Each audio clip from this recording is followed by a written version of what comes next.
course, all we need you to do is to register in P, D, and E. So here is the course number for you, 35262. And if you register in PD and E, you will get credit for all 4 core content areas. Okay, so make sure you get registered so we can get you credit. I want to start off by introducing my amazing team. So my name is Kristen Luthi, and I'm the director of K-5 Science. Joining me today, I have my amazing instructional coach, Brandon McKinney, the one and only. We like to call him that. I like to call him that. We have our amazing K-12 program assistant, Miss Elisa Malone, and then Brenda McDaniel, who is our green and healthy school rep. She helps get all of those school gardens and all of the composting up and running at our schools. So for our quick time together today, this is our agenda. We're going to start off by talking about instructional calendars and pacing guides. We're going to dig into high quality tier 1 instruction for science, and then we're going to talk about resources. So here we go. Hopefully you have noticed that instructional calendars have changed for this school year. So back in February, we sent out a feedback survey to all of our schools. We got lots of different feedback, and based on that feedback, we updated instructional calendars. So you can find our instructional calendars either on the main econ page with this purple button or on the second grade grade level page for science with this button. And when you click that, it'll take you to your instructional calendar. So because our instructional calendars changed, and because we're continuously improving resources, our pacing guides have also changed.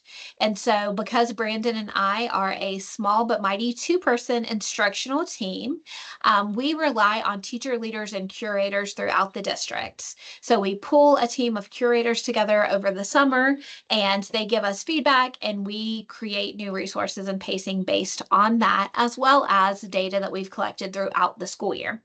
So there's a multi-step process for reviewing and improving pacing guides, really ultimately to make sure that we are supporting student success. And we think that you're really going to like this year's changes. Also, we want you to know that your voice matters. And so we have brand new feedback buttons on all of our homepages. And throughout the year, you can give us feedback on pacing guides, on resources. And when you click this button, it is going to take you to a Google form that looks like this, where you will give us your name, your school, and your grade level, what resource you are referring to. If you'll give us the link, that way we're not searching everywhere trying to figure out what resource you might be talking about. And then you'll get to choose the type of feedback. So is it feedback on the pacing guide? Is it feedback on a resource? Is there a typo? Does something not open correctly? All of that feedback will be collected in this Google form, okay? Now to the fun stuff. High quality tier 1 science instruction. So when we think about high quality tier 1 science instruction this year, I want you to remember 3 words. We need to anchor our student learning. We need our students to talk about science, and we need our kids to do the science. Okay. So that's what we're going to focus on. Just 3 things, 3 words: anchor, talk, do. The great thing is the resources look a little bit different, but we've already been doing this. Okay. So you will notice when you go to the new pacing guides that we have brand new this year, K-5 Science Key Task, and it is a 5E lesson plan. So we have been using the 5E lesson plan in science since about 2017 when we got new standards, okay? So it might look a little bit different, but we've already been doing these things. We just organized them a different way to help support you. Okay, so we have 5E key task and slide decks available for every AKS. So let's look at what those look like. You are going to start by engaging your students. You are going to engage your students through annotated learning targets, through the Notice and Wonder protocol, and co-constructing vocabulary with the word catcher. Again, we've already been doing those things. When we get to the explain phase, that is our tinker time. Again, we've been doing tinker time for several years now. We received your feedback. We heard you loud and clear. You guys want more resources for explicit instruction. And so we have provided explicit instruction resources in the explain phase. Then you are going to get your students to elaborate on their learning. Those are those critical thinking tasks and those literacy mini tasks that we've been doing. And then new this year, we have quick checks to evaluate our student learning. So here is a piece of the brand new pacing guide and a sample for you. It has the AKS, it has our learning targets, okay? And then it has our 5E key task and slide deck. When you click on this, it's going to be your lesson plans, okay? Then we also have our formative quick check. You will also notice that the 5E lesson plan is our very best thinking around that indicator, okay? You might teach that lesson and do an amazing job and your kids get it and you're ready to move on. You might teach that lesson, do an amazing job, and your kids on the formative quick check might not have it yet, okay? So we have additional resources to support your individual classroom, and that's what you're gonna see in this gray box. These are additional tasks and slide decks to support your students for you to pull based on what your students need more information on, okay? So new this year are those 5E lesson plans for every indicator. New this year are the formative quick checks. We also have new vocabulary cards to support your students as you're co-constructing vocabulary with them. We have review games. So this example is a Jeopardy game that you can play with your students to help review all of the content. And then we have updated assessment items and level of text. So again, we received feedback from schools and teachers saying that the assessments needed to have more pictures, needed to be updated. And so those were also done this summer by our amazing curator team. So let's dig into that 5E model, okay? So you're going to start by annotating your learning target. You're going to engage your students with the Notice and Wonder protocol, co-construct vocabulary with your students, let your students explore through Tinker Time, explicitly explain in the explain phase, and then elaborate and evaluate your students. So starting off with the learning target. So when we annotate our learning target, it increases student engagement because our students know what they're about to learn. It increases student achievement because they know what those expectations are. And then it also enhances students' ownership of their learning. So here you can see some pictures of annotated learning targets out in the wild. But we also have provided examples embedded in the 5E lessons. So this is an example from a second grade lesson that is in the 5E lesson so that you know exactly what words you should be pulling out from that learning target to help support your students. Next, you're going to engage your students with the anchor phenomenon. So the anchor phenomenon stayed the same, nothing new there, but you will notice in the 5E lesson plans that we have a progression of the Notice and Wonder chart. So it shows you what might a Notice and Wonder chart look like when I start a lesson with my students, what might they notice, what might they wonder. Then it goes through determining whether the question is an opened question or a closed question. And then also it goes through refining the question with your students. So we've heard lots of feedback that students are struggling with the science and engineering practice of asking questions. And so we're hoping that these anchor charts and the progression of these anchor charts will help you as the teacher guide your students to asking those better refined questions. Okay, up next, we are co-constructing the vocabulary with your students. Again, this is not new. We've been using the word catcher strategy for many years in Gwinnett County. But here is one of my favorite quotes from WIDA, and it talks about how science concepts are captured in a web of information, not a single word. And until students can connect the word with that web of information through experiences, phenomenon, the word itself conveys and holds little relative meaning. And so this quote reminds me of our work that we're doing with Natalie Wexler. and how knowledge is like Velcro and it needs more Velcro to stick to. So when we are co-constructing vocabulary with our students, we are putting those pieces of Velcro down and allowing them to make meaning of the words. Okay. So again, super excited. We have progressions of word catchers in the lesson plans. So what might a word catcher look like when I start off and I'm starting it with my students? What does the word catcher look like when I've added more words with my students? And then what does it look like when I've really started co-constructing the definitions with my students? And so those are all in the 5E lesson plans. So when I have annotated the learning target, when I have done the Notice and Wonder protocol with my students, and when I've started co-constructing the meaning of words with my students, I have anchored my student learning. Next, we want to make sure that our students are talking and doing the science. So we're going to start off with the explore phase. Remember, that is our tinker time. When students are doing tinker time, students are talking and they are doing. We see a 5th grade example here where students are making a simple circuit. So they have some wire, they have batteries, they have a light bulb, and they are trying to make the circuit work.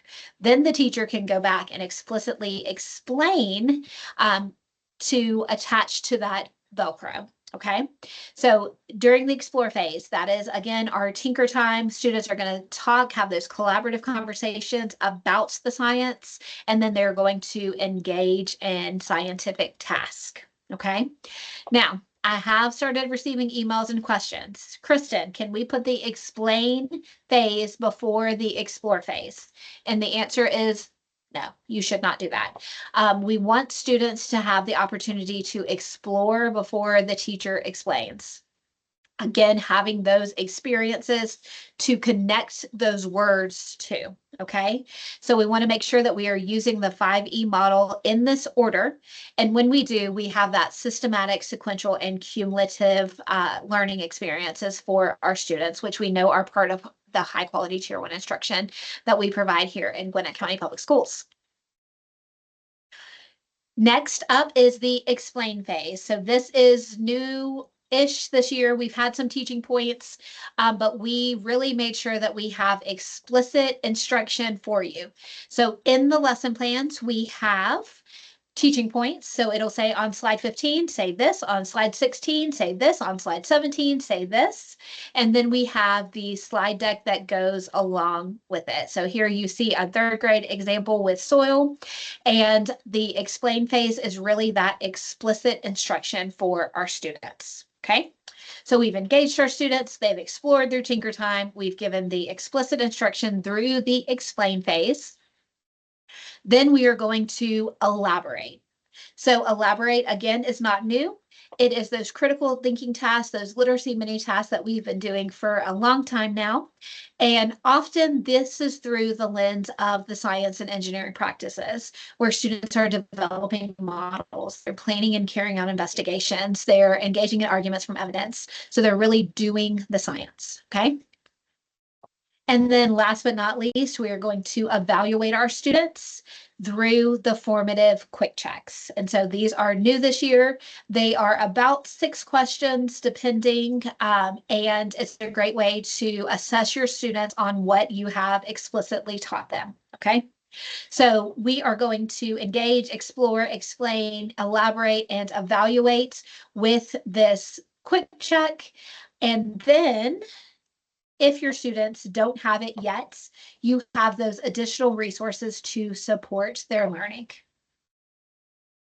So when we do all of these pieces and we have that explicit instruction that is systematic, sequential, and cumulative through the 5E model, we anchor our student learning. We give students the opportunity to have those rich conversations and talk, and then opportunities for our students to do the science.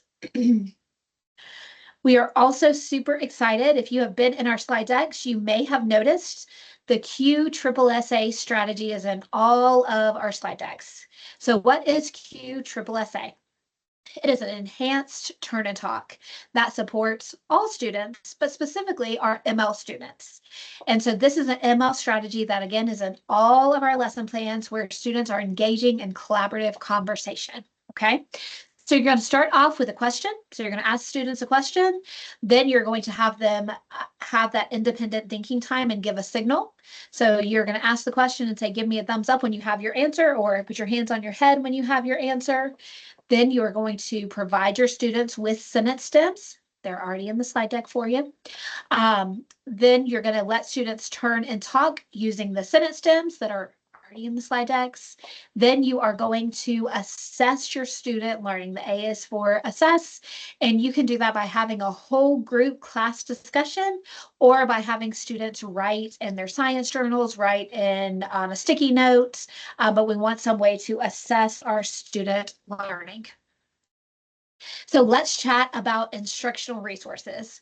When you go on your grade level page, you are going to see your instructional calendar, the science and engineering practice resource page, the ML learner SCP page, the learning targets and vocabulary. That's where you're going to find those vocabulary cards, and the K-5 Science Leader Toolkit.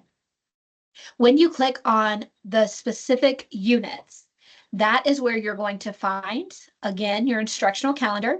You're going to find your pacing guide that has all of those amazing 5E tasks. You're going to find your analyzing the standards document and your sample assessment items that have been updated. Okay. When you click on your pacing guide, you are also going to find, again, the analyzing the standards documents, the sample assessment item bank, those tech sets. So those we rolled out last year. They are new and improved. We have run them through AI to make sure that they have the correct level for every grade level. They have new pictures, but there is one text for every indicator. So that's a great supplemental resource for your students. We have, again, those learning targets and vocabulary cards, what materials you might need in order to do these lesson plans. We know science supplies is a hot topic. We have our ML supports, and then our science and engineering practice resources and launch lessons are also there on the pacing guides. So last year, we also rolled out CLT toolkits. So if you are doing a CLT with your grade level, or if you just need some additional information, these are a great place for you to look. On the CLT toolkits, you are going to see lesson planning and pacing. That is everything you need to successfully plan a lesson, from vocabulary to sample notice and wonder charts to what anchor charts you need to pull, what vocabulary cards you need, the lesson bank. Everything that you need is linked right to that slide deck. We also have slides on assessment, whether it be our formative assessment performance task, the review game, the sample assessment item bank, and then also we have quick formative assessment strategies that you can use with your students. So if you do an activity and you just need a quick formative assessment, we have some strategies right here for you to use. We also have small group instruction resources. The small group lesson plans didn't go anywhere. They're still there. And then strategies to support your ML learners. So let's talk about supplies. So for second grade, you received a massive box of science supplies. You actually received it 3 years in a row, thanks to ESSER money. So you should have everything that you need to support science instruction in those kits, okay?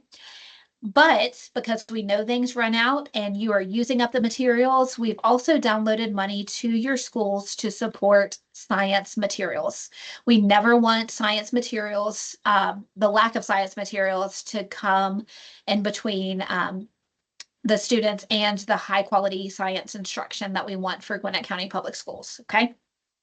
So if you have run out of something, reach out to your local school administrator, and there is money from my office to support those additional resources. Then we are super excited. Last year, we sent copies of all of these books to your schools. And so they are nice library bound books. And these are put out by the the National Science Teacher Association, and they're great books to support the learning of all types of science concepts. So highly, highly recommend. And then, as always, Brandon and I are here to support you. Reach out if you have any questions, and we will get back to you. And then, of course, you have that feedback form too. So we have about 5 minutes left. I want to show you just a couple resources on the ecom so you know where to find them. Okay. So hopefully you've noticed that the ecom is now in Google. But the great thing is that science moved over to Google last year, so nothing is new for science, which is great. You have your instructional resources, and then you also have your office homepages. When you click on the office homepage, you are going to find lots of additional materials for science.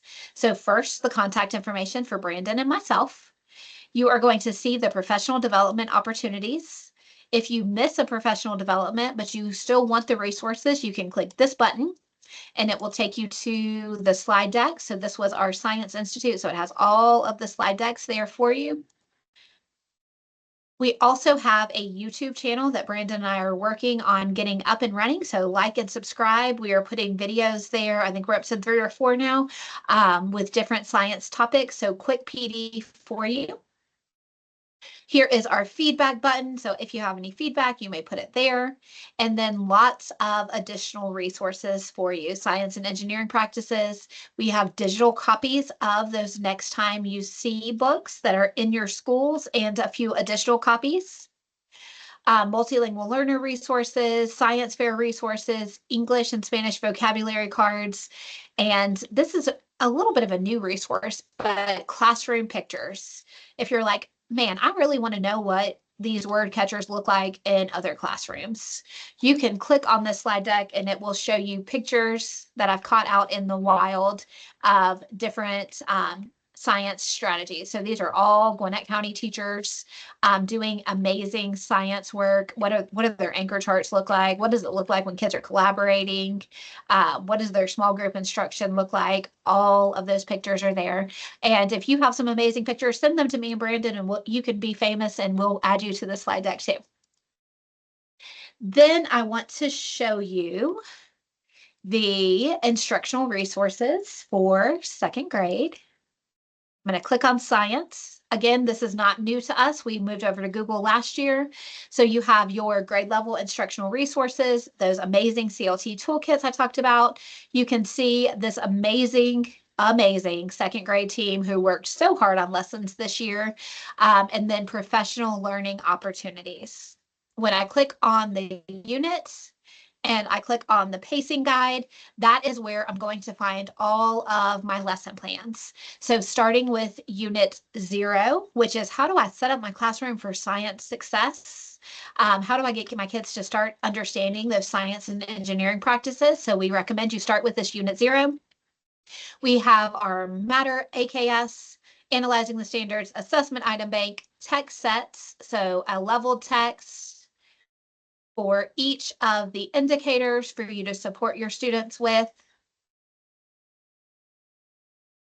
The Asking Questions launch lesson, and then our 5E lesson. So when you click on the 5E lesson, you're going to scroll down. The lesson plan itself, again, has all of those anchor charts, pictures of what does it look like when my students are noticing and wondering, what does my beginning word catcher look like, what does it look like when I'm asking open and closed questions, how do I refine questions with my students, how do I add that information to the word catcher, and then the explicit instruction with the teaching points. So say everything on earth is made up of matter, and the slide decks that go along with it. So up at the top, when I click on Key Task Slide Deck, that is going to be my slide deck that goes through that 5E lesson plan for you.